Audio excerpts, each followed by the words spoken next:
యాత్రికుల సౌకర్యార్థమై దేవస్థానం వారిచే ఏర్పాటు చేయబడిన చిన్న కార్లు, బస్సులు.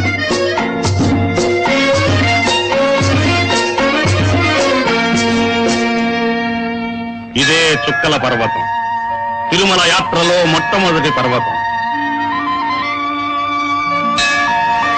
ఆ కనిపించేదే గాలిగోపురం, దీనినే అలిపిరి గోపురం అంటారు.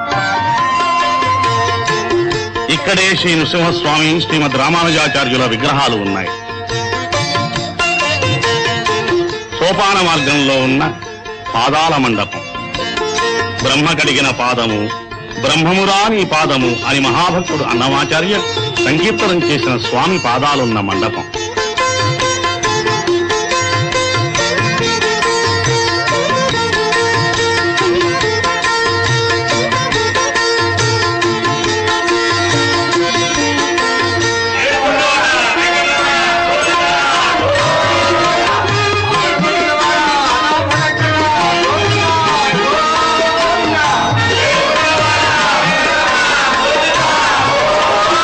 గోవిందరామస్మరణతో సోపాన మార్గాన్ని తిరుమలగిరి మెట్లెక్కుతున్న భక్త సందోహం.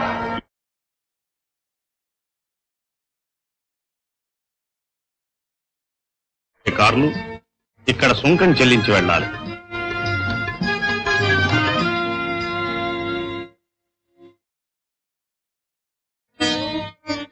తిరుమలకు వాహనాలపై పోయే భక్తులు యాత్ర నిర్విఘ్నంగా కొనసాగడం కోసం మార్గమధ్యంలో ఉన్న గణపతిని దర్శించి వెడతారు.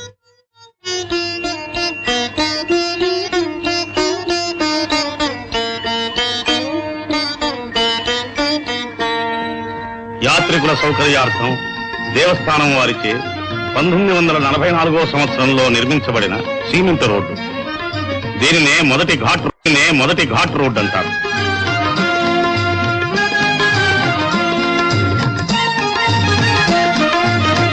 సునాయాసంగా ప్రయాణం చేసి శీఘ్రంగా తిరుమలను చేరుకోవడానికై స్వల్ప ఛార్జీలతో ఏర్పాటు చేయబడిన దేవస్థానం వారి బస్సులు.